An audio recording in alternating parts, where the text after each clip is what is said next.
Nous nous retrouvons pour parler sport sur SOS Docteur TV. Nouveau rendez-vous de Club Sport Santé avec nos différentes thématiques. Nous nous intéressons d'abord au regroupement des éperviers locaux, oui, sous la bannière ou sous la coupole de Kader Koubadja. Pour quelle pertinence on en parle dans cette émission. Le format de la D2, on a retrouvé des clubs qui se sont mis d'accord à jouer en zone désormais et non dans un format classique. Que comprendre? C'est le sujet du débat, bien sûr, de ce jour. Nous nous intéressons également au mondial des clubs de la FIFA avec les clubs africains qui n'ont pas fait long feu dans cette compétition.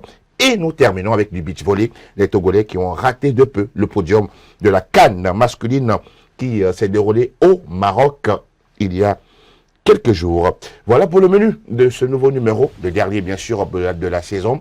On vous dit oui, merci encore une fois d'être resté de notre tout au long de la saison. On se retrouve tout de suite derrière le jingle Écho des éperviers.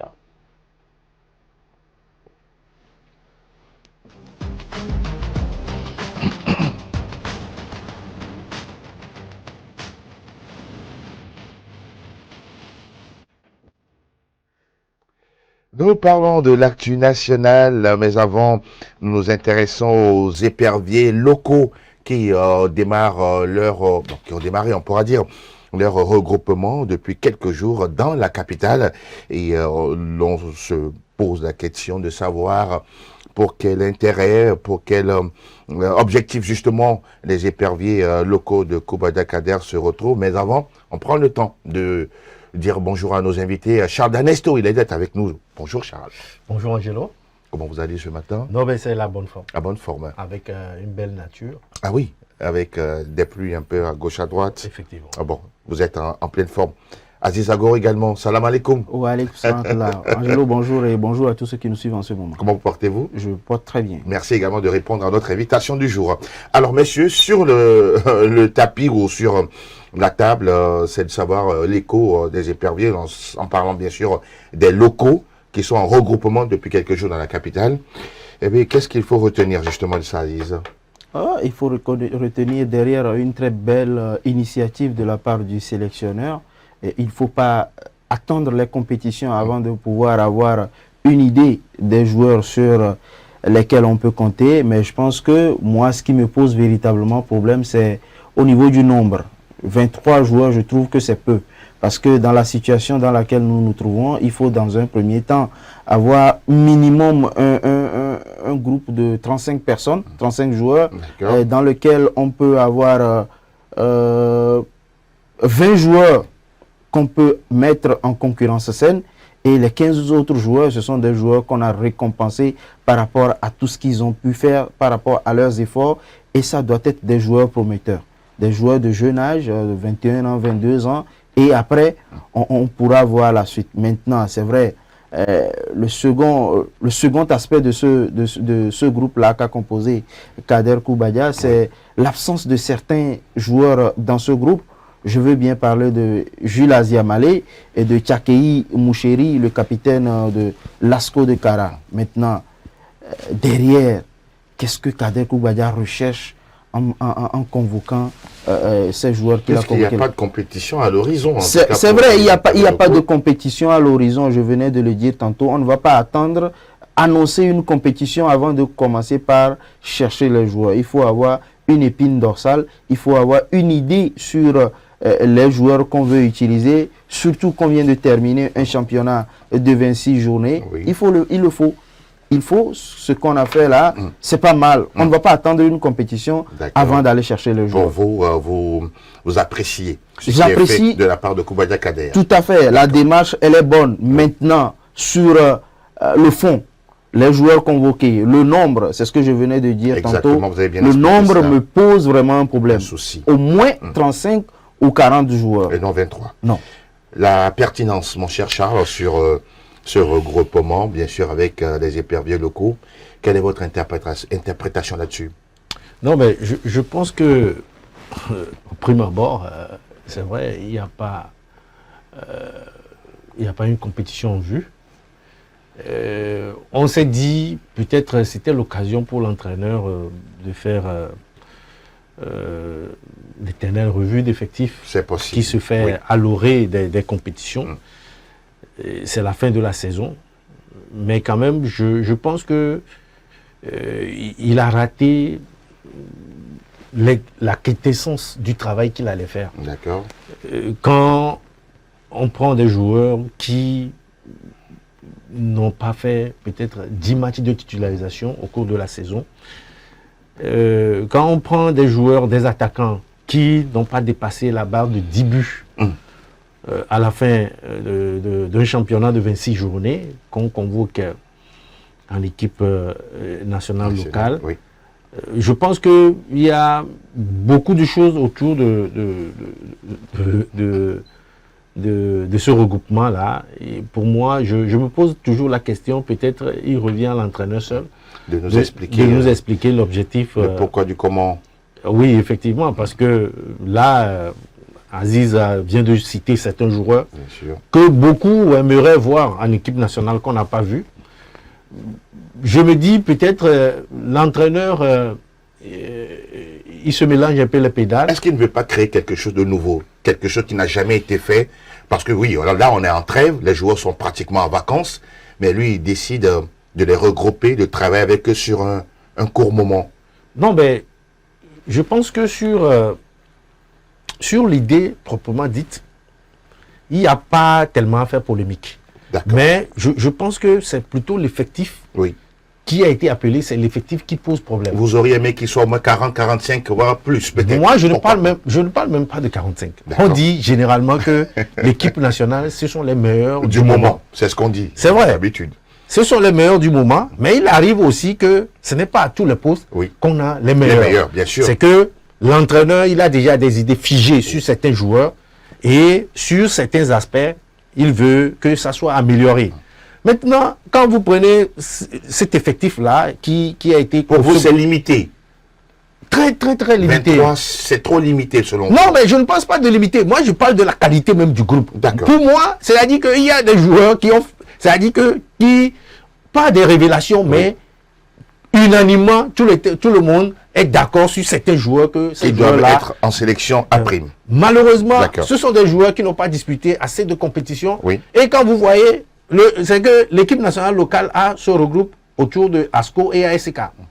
Quand sur les 23 joueurs, au moins plus de 10 joueurs sont de ASCO et ASK. Les deux clubs font plus de 10 joueurs. Pour vous, c'est pas de l'équilibre. Ce n'est pas de l'équilibre. D'accord. On a vu 16 clubs qui ont joué le Bien championnat sûr. D1. Au moins, il devait y avoir un au moins meilleur dans chaque effectif. Effectivement. Mais ce n'est pas le cas et ça vous pose problème. Effectivement. Oui, rapidement. Oui, Angelo, vous savez, il y a de cela quelques années, si cet effectif-là de Kader Koubaya était composé uniquement que des joueurs de l'ASCO et de la l'ASK, on pourrait comprendre. Parce qu'il y a quelques années, ce sont les deux clubs du Togo qui tiraient tout le monde. Le football togolais vers le haut. Actuellement, Oui. il y a peut-être l'ASK qui est champion, D'accord. mais regardez la position de l'ASCO de Kara. Très bien. Quand vous prenez certains joueurs, je ne vais pas citer de nom, qui n'ont pas fait même 5 matchs Et qui sont dans ce et qui sont lot-là. dans ce lot. Pour vous, c'est pas logique. C'est pas logique. D'accord. En face, il y a des équipes qui sont considérées comme des révélations Oui. du championnat, Oui. des équipes qui sont considérées comme les meilleures équipes de ce championnat duquel on vient de sortir. Et dans ces équipes-là, même pas un seul joueur. Un seul joueur. Vous prenez l'OTR, Oui. aucun joueur de l'OTR. D'accord. Le CDF ACNO, Acno. aucun joueur de le CDF ACNO. Alors que l'un des meilleurs joueurs de ce championnat Oui. se retrouve dans l'équipe du CDF ACNO. Ça, c'est vous, ça. Ça, c'est moi. Ça, c'est votre analyse. C'est mon analyse, mais Ernesto a dit un truc de très important. Oui. Il y a des joueurs sur lesquels nous sommes tous unanimes par rapport à la qualité. Et maintenant, c'est à l'entraîneur de nous expliquer Oui. le pourquoi on n'a pas fait appel à certains joueurs. J'ose croire qu'on ne va pas nous donner des raisons de documentation parce qu'il n'y a aucune compétition en vue plutôt. Donc, je crois que au niveau de l'effectif que Kader Koubaya a donné la dernière fois, je le répète, l'initiative, elle est louable, mais pour moi, le nombre me pose Oui, un problème et la qualité intrinsèque des joueurs D'accord. qui se trouvent dans ce groupe. Ce qui est sûr, on aura le temps, oui, de le rencontrer, de discuter avec lui du pourquoi, voire du comment, hein, ce gros regroupement et pour quel objectif. En tout cas, merci, messieurs, d'avoir su si bien donner votre avis là-dessus. On va évoluer, messieurs, pour parler de la D2 nationale de football. Terminer, certes, la phase des matchs de groupe. Maintenant, il s'agit d'évoluer au niveau des playoffs. Et l'information est tombée en fin de semaine, comme quoi la compétition va se dérouler désormais en zone, c'est-à-dire les 3 équipes qui sont au niveau de la zone septentrionale vont se retrouver entre elles, et également celles au niveau de la zone sud. Voilà, on va également jouer. Mon cher Edda Ernesto, Charles, cette information qui vient changer pratiquement le règlement, on pourrait dire, de compétition qui était prévu avant, c'était pas ça. Comment vous percevez ça? C'est difficile. Difficile dans la mesure où je me suis dit peut-être au niveau de la FTF, on pouvait anticiper sur cette situation parce que tout le monde reconnaît que au démarrage de la saison sportive même, il y avait eu un problème. Il y a eu des clubs qui ont refusé de jouer le championnat si l'enveloppe financière qui devait être allouée n'était pas revue à la hausse. Et il a fallu d'être à action, aller au ministère des Sports, discuter. Et puis par après, il y a eu une entente, ce qui fait qu'on a perdu pratiquement 2 mois par rapport au calendrier initial. Donc du coup, je me suis dit, au niveau de la rédaction du règlement de compétition, on pouvait anticiper pour voir qu'il y a des difficultés financières à tous les niveaux. Et qu'au lieu qu'on pense, c'est vrai que le format classique était le format idéal. Un format qui permet aux 6 équipes de jouer en championnat et à la fin, effectivement, on récupère les 2 premiers qui montent. Et ce n'est pas, moi je n'aime pas parler de zone nord et sud, ce n'est pas cette histoire ça de poule A, poule B. Pas du tout. Bon. Poule A ou poule B, il faut forcément un club de la poule A et puis un club de la poule B pour faire l'osmose. Je pense que c'est arrivé. Heureusement qu'il s'agit d'une modification du règlement de compétition.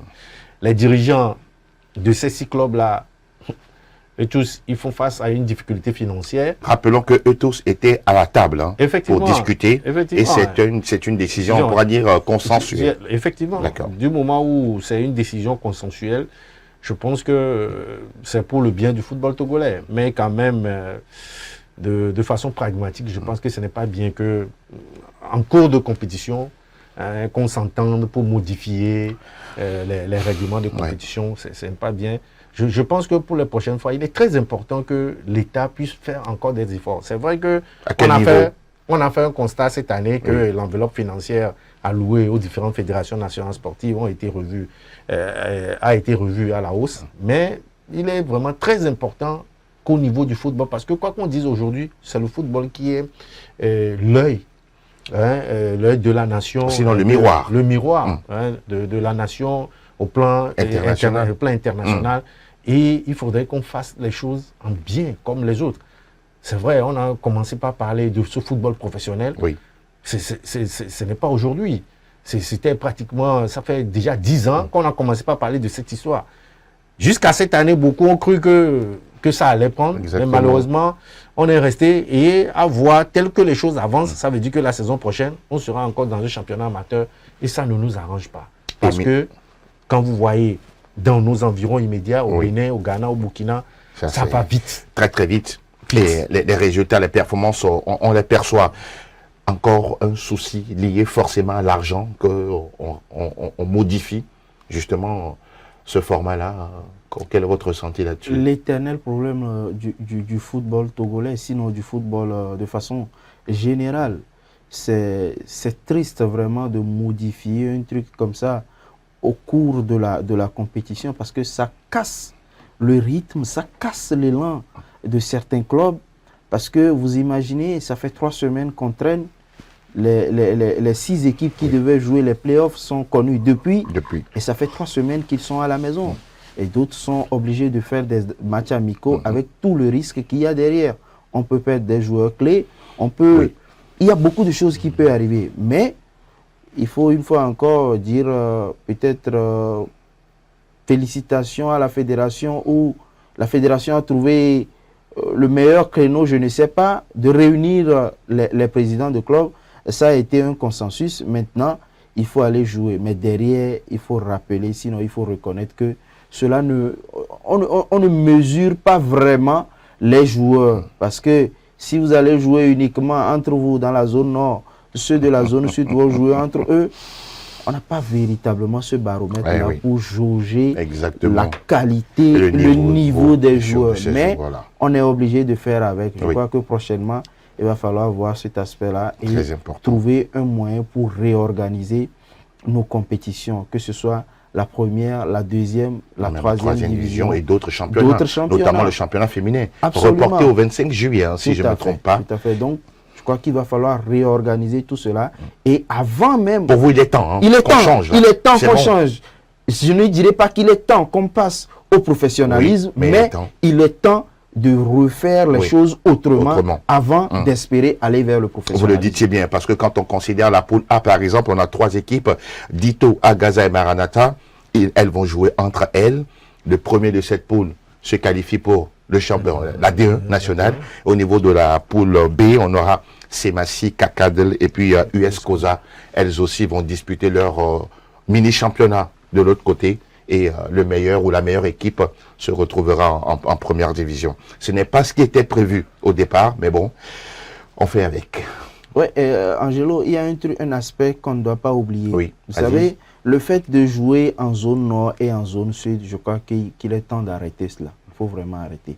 Parce que quand vous prenez la zone nord, dans la région de la Kara, actuellement, on a la SCK, on a la SCO.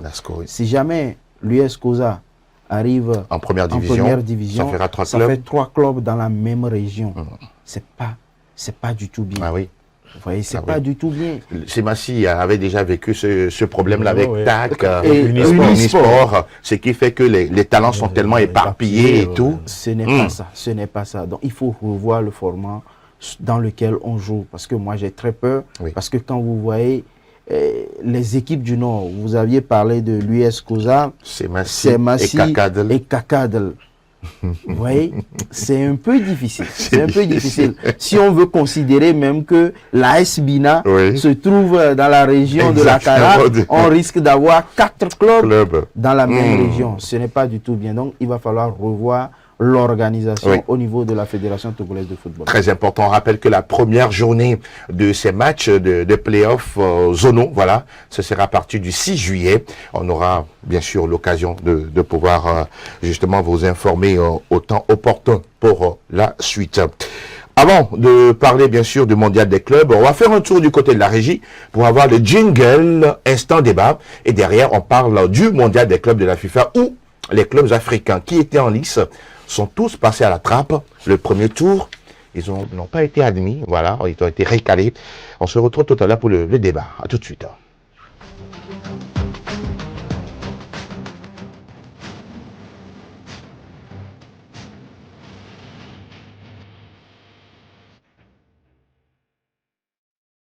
Voilà, nous parlons de la compétition des clubs qui se déroule actuellement aux États-Unis. Parlons bien sûr du mondial des clubs de la FIFA, nouveau format. On parle de quoi? D'une Coupe du Monde à 32-36 équipes, 63 matchs, beaucoup d'argent à gauche et à droite, tout ce que vous voulez. Et puis, on a vu également des clubs africains qui étaient là. Le Wydad, l'Espérance Tunis, Mamelodi Sundowns, que sais-je encore? Voilà. Beaucoup d'autres clubs. D'autres clubs qui étaient présents. Mon cher Charles D'Ernesto, on a vu que ces clubs africains qui font la loi sur le continent, que ce soit en Coupe CAF, ou en Ligue des Champions, ou en Ligue africaine des champions, n'ont pas été vernis lors de cette Coupe du Monde des clubs. Premier tour, et tous sont rentrés à la maison. Comment est-ce que vous comprenez justement cette situation du foot africain? Non, mais je pense que cette compétition nous permet, en tant que peut-être journaliste, consultant, spectateur, de jauger un peu le niveau du football au niveau de chaque continent. D'accord. Quand vous prenez les 5 continents qui prennent part à cette compétition, vous allez comprendre que il y a l'Europe qui est toujours en bonne place. Et après, il y a l'Amérique du Sud et puis l'Amérique du Nord. Et puis bon, le reste, il n'y en a pas. Il n'y en a pas. La preuve, vous allez voir que pour les huitièmes de finale, il n'y a eu qu'un seul club de l'Asie. Exact. Je pense. Vous voyez Al Hilal. Oui, Al Hilal, ça c'est Arabie Saoudite. Oh, oui, qui s'est qualifié pour les huitièmes de finale. Exact. Par après, ce sont les Brésiliens, les Mexicains, les Européens. Exactement. Donc ça veut dire que quelque part, on a encore du travail à faire. On a du travail à faire, surtout en termes de... C'est vrai que ce que nous-mêmes nous faisons en Afrique, on pense que c'est meilleur. Bien sûr. Mais moi, je me dis qu'au vu de cette compétition, ça veut dire qu'on a encore beaucoup de pain sur la planche en termes d'organisation, en termes de management, en termes de moyens financiers, et puis aussi en termes de ressources humaines. D'accord. Quand je parle de ressources humaines, je veux parler des joueurs. Oui. Il faudrait que nous aussi, nous arrivons à titiller les clubs européens. Pas forcément qu'une pépite dans une académie au Mali qui a été transférée à 17 ans, peut-être à Chelsea. Voilà. Mais il faudrait aussi que nous aussi, nous arrivions à un moment donné à aller chercher ne serait-ce que des meilleurs joueurs au Brésil, au Mexique, qui sont dans des centres de formation pour venir aussi étoffer nos clubs en Afrique. Parce que c'est comme cela, c'est à partir de cela qu'on pourra vraiment bousculer l'Europe. Oui. Puisque quand vous voyez le Real Madrid, quand vous voyez certains clubs comme le Paris Saint-Germain, ils vont chercher des joueurs jusque toujours en Amérique du Sud, des académies partout, en Amérique latine. Donc ça veut dire que nous avons du travail à faire. Les résultats, c'est vrai. Mamelodi Sundowns a passé de peu à côté de sa qualification. Espérance de Tunis, c'était vraiment le chaos, mais quand vous voyez les derbies en Afrique du Nord, vous vous dites que non, que c'est le summum du football africain. Exactement. Mais je pense qu'au plan mondial, ça veut dire que nous avons encore du travail à faire, il n'y a pas à espérer. Moi, je me dis, le climat qu'il faisait aux États-Unis actuellement devait faciliter le travail à Mamelodi Sundowns. Ah, d'accord. Parce que c'est pratiquement un climat chaud, comme en Afrique. En Afrique, oui. En Afrique du Nord, ils sont habitués à la fraîcheur. Oui. Donc là, ça se comprend. Mais vous avez vu, Mamelodi Sundowns s'est passé à côté. On va espérer dans 4 ans voir dans un autre pays ou bien sur un autre continent. Exactement. Pour voir ce que ça va donner. Pour Mamelodi Sundowns, vous en parliez tout à l'heure, ils étaient logés dans la poule F. Ils n'ont manqué qu'un petit point parce que le Borussia Dortmund qui s'est qualifié avait 5 points, 4 pour Mamelodi Sundowns. Ils n'ont pas pu jouer et gagner contre Fluminense. On revient encore sur cet aspect. Tous ces clubs-là, Wydad Casablanca, Espérance Tunis, Mamelodi Sundowns, à la Ligue d'Égypte, ce sont des clubs à fort budget sur le continent, qui pèsent lourd, mais voilà, on est en Coupe du Monde des clubs, allez, tout le monde à la maison au premier tour. C'est ce que nous pensons. Nous pensons que ce sont des clubs à fort budget. Mais c'est ce qu'on voit sur les papiers. Quand vous faites une comparaison entre le budget de ces clubs-là et le budget de Man City, par exemple, c'est le jour et la nuit. D'accord, là on peut vous le concéder. D'abord, il faut reconnaître une ascension fulgurante du football africain sur les 5 dernières années. À quel niveau? À beaucoup de niveaux. D'accord. À beaucoup de niveaux. Mais il reste un palier à franchir. Lequel? Le palier de l'organisation. Le management. Il est très important. Vous voyez, tous ces clubs-là qui ont participé à cette Coupe du Monde des clubs, ils ont fait un championnat régulier. Tout à fait. Ils ont joué la coupe de leur pays respectif. Ils ont joué les coupes continentales. Mais ils avaient à l'esprit quelque part qu'il y a une Coupe du Monde des clubs à jouer. Exact. Donc c'est là où je parle d'organisation. Vous pensez qu'ils ont été surpris? Surpris, je dirais non. Parce que ceux qui doivent faire cette compétition-là, on les connaît depuis. Ou bien il n'y a pas d'intérêt forcément à les chercher. Pour les Africains, il y a beaucoup d'intérêt. On parle quand même de 132 millions d'euros pour le vainqueur. Je suis d'accord. C'est une fortune, là. Pour nous, les Africains, il y a beaucoup d'intérêt. Il y a beaucoup d'intérêt. Quand vous prenez certaines équipes comme Man City, le PSG, Chelsea, Dortmund, le Bayern, ce n'est pas vraiment l'argent le problème. Moi, je pense que ces équipes-là ont accepté de participer à cette compétition-là pour revoir les effectifs, essayer les nouveaux joueurs recrues, mais derrière le trophée n'est pas tellement important. Et c'est quoi le cas des Africains pour vous, selon vous? Justement, pour nous, on va chercher de l'argent également dont on a besoin, ce qui est tout à fait normal. Oui. On a besoin Oui. de l'argent pour amener encore notre football à un autre niveau. Et maintenant, derrière, comme Ernesto l'a dit, on a besoin de ressources, les ressources humaines. Moi, je ne veux même pas parler des joueurs. D'accord. On a le talent sur le continent africain. Maintenant, au niveau de la formation de ces joueurs, D'accord. donnez-moi le nom d'un seul entraîneur africain de Oui. renom. Oui. De renom. De renom Il y a actuellement. quand même Florent Ibenge.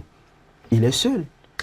Il est seul. Et depuis quelques années, Florent Ibenge a disparu des radars. Bon, c'est Parce vrai, que c'est compliqué. Il fut un temps où pendant 5 ans, il a fait vraiment parler de lui. Absolument. Mais aujourd'hui, mais par contre, il y a beaucoup de ressources humaines sur le terrain. Vous mettez l'accent sur ça, pour vous, c'est important. C'est très Il n'y a important. pas justement cet entraîneur rompu à la tâche, capable d'élever le niveau de ces clubs africains. Il n'y en a pas.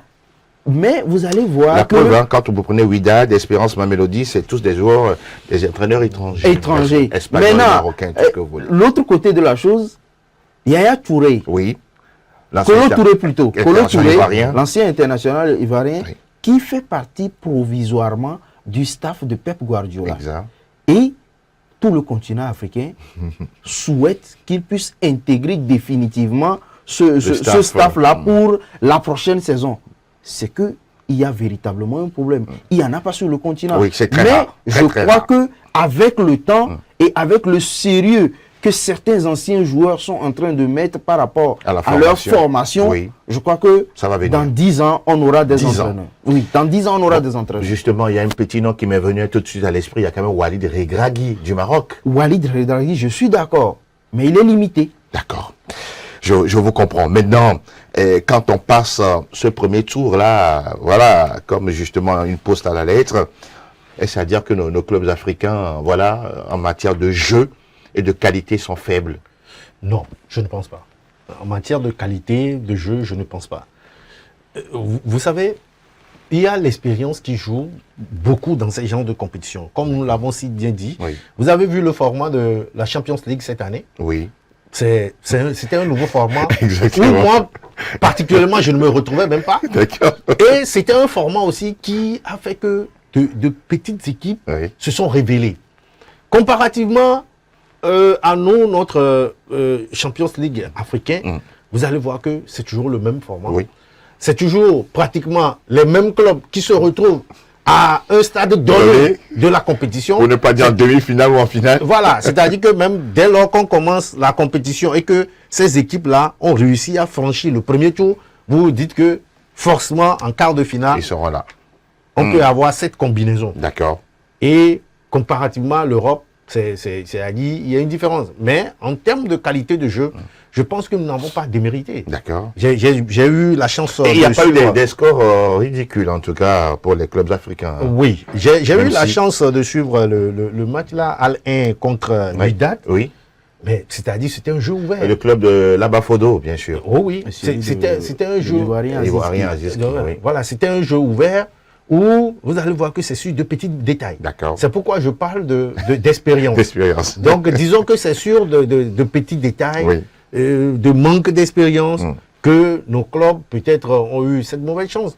Vous avez vu, Mamelody Sundowns. Sundowns. Il fallait juste chercher un match Un nul. match, même les matchs ne les arrangeaient pas, plutôt une petite victoire, 1-0, Un zéro. les aiderait. Mais, Et Dortmund gagnait de l'autre côté. effectivement, mais c'était vraiment très difficile. Ah, oui. Très difficile pour cette équipe, malgré tout ce que, tout ce que cette équipe a eu à faire Ah oui, à sur faire. le continent. Justement. Mais je pense que Oui. c'est toujours bien de participer à ces genres de compétitions. D'accord. Parce que au niveau des joueurs qui sont là, je pense qu'il y en a plusieurs Oui. qui auront encore la chance de revenir dans 4 ans. Oui, pourquoi pas. Et je pense que le niveau sera tout autre, comme Aziz l'a Aziz l'a dit. avec la formation et puis tout ce qu'il va faire, tout ce qui va suivre. Je pense que même au niveau de la CAF, à la suite de cette compétition, je pense qu'il il peut y avoir un symposium pour faire un Pourquoi petit pas. bilan de la participation des équipes africaines et réorienter la formation des entraîneurs aussi en ce sens. Vous le dites Vélo, bien. si tu Un petit permets, détail rapidement, allez-y. on va toujours revenir à la case de départ. Laquelle? On va toujours revenir à la case de départ qui est le manque d'organisation. Vous allez d'accord. voir qu'au niveau de tous les continents, Oui. chaque année, il y a un renouveau, Ah oui. il y a un nouvel apport. Exact. Mais nous sommes toujours restés sur le plan africain dans la même Configuration. configuration. Ce n'est pas bien. Il faut qu'on réfléchisse autrement. Il faut que la CAF essaie de revoir comment est-ce qu'on peut faire profiter les clubs africains. Oui. Sinon, comment est-ce qu'on peut faire les choses pour tirer le meilleur des clubs africains. Sinon, sur le continent africain, il y a tellement de talent. Et également, peut-être, qui sait, les prochaines années, voir des jeunes joueurs éclore, et voilà, des pépites, comme par exemple du côté de l'UFC Porto, on a un joueur nommé Rodrigo Moura, qui n'a que 17 ans, mais déjà une superstar là-bas. On voit également le jeune brésilien Evertao, également, surnommé le Messi brésilien. Voilà, mais pour l'Afrique, pour l'instant, on a eu du mal, à part Aziz qui n'est plus un jeune. Hein. Voilà, on va le prendre ainsi. Mais, messieurs, bien sûr, la compétition se poursuit naturellement, mais sans les clubs africains. Ce sera jusqu'au 13 juillet pour la finale, la grande finale, là-bas aux États-Unis. On va aller sur la dernière thématique. Le temps de retrouver le jingle Actu National et on parle de beach volley où le Togo a loupé de très très peu, oui, la médaille de bronze.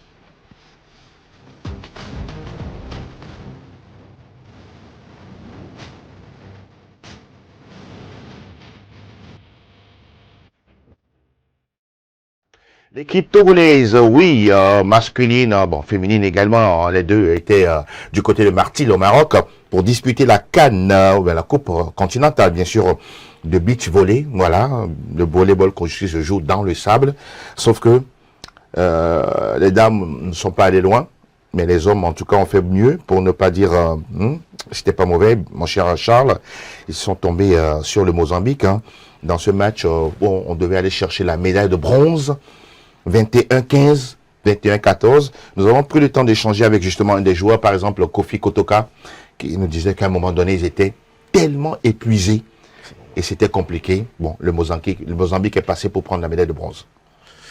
Sans vous mentir, à la communication des équipes participantes, oui, j'avais eu peur pour le Togo.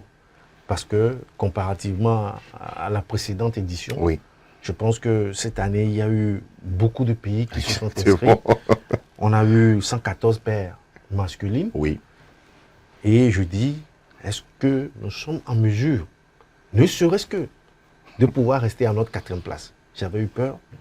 Et avec le tirage au sort, je me suis dit, ok, c'est possible. On pouvait faire quelque chose. Oui. Alors, il y a eu le Maroc qui nous a battus. Exact. On s'est rattrapé face au Cap-Vert. Cap-Vert. On a terminé à la 2e place. Ouais. Et bon, on est passé au tour suivant. Au tour suivant, je pense... Face au Burundi. On est tombé, oui, c'était face au Burundi. Oui. On a battu le Burundi. Et il fallait rencontrer maintenant l'Égypte. Exactement. L'Égypte, on a battu l'Égypte. Du moment où on a battu l'Égypte, je me dis c'est fini. C'est bon. Je me dis que cette fois-ci, peut-être l'or nous tend le bras. C'est ce que je me suis dit. Et par après, voilà encore le Maroc qui s'est dressé sur notre route en demi. Oui. On a su éliminer également cette paire-là, mais c'était un match très compliqué. Très compliqué. De 7 à 1. Je pense que les jeunes sont vraiment à féliciter. Mais maintenant, il fallait rencontrer encore une autre paire. Exact. Marocaine, parce que c'est normal, c'est le Maroc qui organise. Naturellement. Le pays a su placer beaucoup de paires. Plus de chance. Plus de chance. Mais moi, je me dis, sans vous mentir, à un moment donné, je me suis dit, en demi-finale, ce serait compliqué. Compliqué, pourquoi? Parce que quand les autres pays voient déjà le Togo monter dans des compétitions, c'est-à-dire que nous sommes minimisés d'avance. Et quand on nous voit arriver à certains stades, on se dit, ah mais attention, ceux-là, où est-ce qu'ils vont? Mais, c'est-à-dire qu'on prend des garde-fous. D'accord. Moi, je me dis vous réfléchissez en disant, il y a des éléments pour nous freiner, pour ne pas prendre la place d'autres Voilà. sélections. Déjà, on a éliminé une paire marocaine. Oui. C'était déjà retentissant. Ça, c'était un vrai exploit. Oui. On va rencontrer encore une autre paire marocaine. Et l'éliminer encore. Éliminer encore. Je pense que sur ce plan, on a dû, peut-être avec la technologie, très Ouais, rapidement, ouais, c'est- étudier comment les nôtres se déplacent, Exact. comment est-ce qu'ils réagissent. Et vous voyez le résultat. On est tombé face au Maroc en Exact, demi-finale. exact. Moi, je me dis, on pouvait passer. Si aussi, nous aussi, on avait les moyens. Oui. Vous voyez la délégation. Oh. C'était une délégation réduite. Très, très réduite. Même l'entraîneur de la sélection féminine n'a pas fait le déplacement. Déplacement, pas du tout. Parce que les moyens étaient vraiment très, très limités. Regardez même le score face au Maroc, 21-19, 21-16. 21-16. Mais c'était quand même un vrai combat. Effectivement. Je me dis, nous aussi, peut-être, on allait avoir un statisticien avec nous. Oui, ça pourrait... Quelqu'un qui est là pour étudier les adversaires. Peut-être on allait s'en on allait sortir, s'en sortir, face. effectivement. Le président Et de à la fédération- rappeler, avant que vous ne continuez votre développement, les Marocains, les Mozambicains, les Égyptiens participent souvent à beaucoup de compétitions avant celle-ci. Je vous dis, si vous-même vous posez la question, comment est-ce que cette sélection togolaise s'est même préparée? C'est compliqué. Moi, c'était à une semaine du départ que j'ai appris que l'équipe, après quelques séances d'entraînement, parce qu'on n'a pas communiqué là-dessus, Ouais. il y avait eu des rencontres amicales face au Bénin. Voilà. C'est là-bas qu'on a découvert que c'était une équipe qui était en forme. Je pense que le réel problème, c'est toujours les moyens financiers. Toujours. Dès lors qu'on aura si on a des difficultés pour aller même au Maroc, dites-moi, on s'est qualifié pour la Coupe du Monde. Exactement. Ce sera en Australie. Ce sera en Australie. Comment est-ce En Autriche. en Autriche. En Autriche. En Autriche ou en Australie? En Autriche. En Autriche. Adélaïde, je crois. Oui, C'est en Australie. C'est en Australie. C'est en Australie. C'est en Australie. Non, au bout du monde. Au bout du monde. Je me pose la question, comment est-ce que on pourra y aller? Vous savez, il y a de cela quelques années, on s'était qualifié aussi pour On a eu les mêmes difficultés. On n'a pas participé. On n'a pas participé à la Coupe du Monde. Je pense qu'il est vraiment temps de motiver les jeunes. Vous savez, c'est peut-être, comment dit-on, Oui. leur moment. Exact. C'est leur moment. Il faut les encourager. Participer à cette Coupe du Monde, peut-être on va aller mieux faire. On va arriver même peut-être avec des médailles au Pourquoi pays. pas? C'est Donc, possible. je pense qu'il est très important que pour la prochaine année, Oui. que l'État revoie toujours les budgets. C'est en Absolument. hausse, mais il faudrait toujours que ça soit revu à la hausse pour permettre à certaines fédérations nationales sportives qui nous ramènent des médailles d'être plus à l'aise dans les préparations et dans la prestation des joueurs. Et surtout que dans ce match-là contre le Mozambique, le score de 21-15, 21-14, vous avez compris que oui, à un moment donné, ils étaient tellement essoufflés, mais peut-être s'il y avait une motivation autre que ce qu'ils ont déjà, ce serait meilleur. Ça veut dire simplement que quand même le Togo regorge de talent, mine de rien. Le Togo regorge énormément de talents dans toutes les disciplines. Cette équipe masculine du Togo est à féliciter. Parce que Samani moi- Achille et puis Abraham Kotoka. Tout à fait. Voilà. Moi, j'ai eu à suivre un extrait du match contre l'Égypte. L'Égypte était une équipe redoutable. Mais si vous arrivez à passer le cap de l'Égypte, c'est que vraiment, Ah oui. et vous êtes, oui. vous avez de la matière. Maintenant, parler de la fatigue, ça, je suis d'accord à 1000%. Et hier, Parce que- j'ai discuté avec quelqu'un pour apporter de l'eau à votre moulin. Parlons toujours d'organisation. Est-ce que, par exemple, il a été prévu des fortifiants, voilà, des vitamines, des additifs, hein? En général, Parce qu'à c'est un la moment moindre donné, des choses. plus la compétition évolue, plus vous perdez en énergie. Hein? C'est la moindre Bon, des vous savez de choses. quoi je parle, hein? Je vous dis, Ah oui, Aziz, ça va. la je rappelle. délégation était très restreinte. C'était compliqué, Aziz. C'est la moindre des choses. D'accord. Si on commence et on n'arrive pas à faire voyager l'entraîneur de l'équipe nationale féminine, c'est qu'il y a problème. Or, là, les dames ont besoin de leur coach sur le terrain. D'accord? Il y a des complicités entre Oh. les coachs et les joueurs. Donc, je crois qu'il va falloir une prise de conscience Ah, c'est et important. revoir toujours et toujours notre organisation. On prend toujours des décisions à la dernière minute. Ce n'est pas bien. Je crois que normalement, dès le retour de cette délégation-là, il faut commencer par préparer cette Coupe du Ah Monde. oui, mais- Si on veut vraiment faire encore Justement, bonne impression justement. en Australie. Parce que, vous l'avez si bien souligné, c'est l'autre bout du Oh, monde. attention. Au Maroc, on a fait des pieds et des mains pour y aller. Et je crois que du côté de l'Australie. C'est maintenant qu'il faut commencer par se préparer. Il est très important hein, que le ministère des Sports et puis bien sûr que l'État togolais accompagne ces jeunes qui n'ont qu'une seule envie, faire rayonner bien sûr le nom du Togo à l'international à travers les disciplines sportives. Je vois Charles qui veut vous convenez avec ajouter moi que autre chose, oui. Si c'est qui avait les moyens, on pouvait placer aussi une deuxième paire au niveau des Je suis d'accord avec vous. Parce et là, que- on aura plus de chances d'aller plus loin. Effectivement, parce que quand vous vous rappelez, lorsqu'on était arrivé à la 6e place, il Oui. y a de cela 4 ans, Oui, il y avait une paire. exactement. La paire là est restée au pays. Toujours. Ah oui. Il faut plus de moyens. Et je pense également qu'il est très important pour nous aussi, quand je dis nous citoyens togolais, Oui. qu'on accompagne les acteurs. On a vu ce qu'on a fait à donner TV7 dans ce pays. Bon, ça Je c'est- pense que pour le sport aussi, on peut Oui, en faire. on peut en faire, Quelqu'un peut pourquoi appeler pas. le président, dites-leur que si vous arrivez à obtenir la médaille de bronze, moi je leur offre 1 million. Voilà. Quelqu'un appelle, j'offre 500 000. Je Ça, pense ça que- aussi, ça manque. Hein, effectivement, cruellement. ça motive les Ou joueurs. soit il y a des gens qui le font, mais ils sont beaucoup plus anonymes. Non, ben, je pense qu'au Togo, ça ne se fait pas. On est plus dans le loisir que pour aider le sport à aller de l'avant. De donner TV7, on a vu tout ce que ce pays-là Ce que ça a donné derrière. Pour le sport aussi, je pense qu'il faut encourager. Quelqu'un même peut appeler. Ok, dites qu'à leur retour, j'offre à chacun des joueurs, Bien quand sûr. ils obtiennent la médaille tant, je leur offre une moto. Oui. C'est une motivation. C'est motivation, Ce n'est pas bien forcé sûr. que c'est lui qui doit aller à moto. Pas Il peut pas donner forcément. ça à un petit frère. Mais c'est une motivation. Il sait que derrière, les gens nous suivent. Mais malheureusement, c'est comme si aussi, ils sont de l'autre côté. Ils Oui. se disent qu'ils n'ont pas de soutien Aïe, derrière. aïe, aïe. Des actes citoyens doivent accompagner bien sûr nos représentants sportifs. Hein.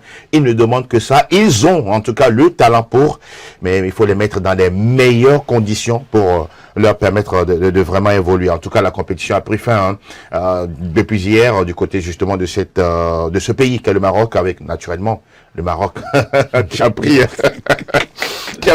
les 2 trophées. Et voilà ce qu'on retient pour aujourd'hui, messieurs. C'est le dernier numéro voilà, de cette saison, parce qu'après tout, une saison, quand ça s'ouvre, il faut la refermer. Absolument. Voilà, donc c'est le lieu de vous dire un vrai merci, un grand merci du fond du cœur pour d'abord la disponibilité et puis justement vos analyses bien rompues à la tâche. Merci beaucoup mon cher Aziz. Merci à toi aussi, Angelo. Ça a été un grand plaisir de vous avoir tout au long, en tout cas du petit temps qu'on a eu avec vous. Le plaisir partagé. Vous avez rejoint l'équipe en cours de championnat. En cours de saison. Charles Ernesto. Oui, merci beaucoup pour l'invitation. Je pense qu'on a passé une saison formidable. Oui. Des rebondissements par ici, surtout dans le championnat de le NATO. Exactement. Et puis le nouveau format de la Champions League. On espère revoir la même ambiance Oui. la saison prochaine. Oui. Merci.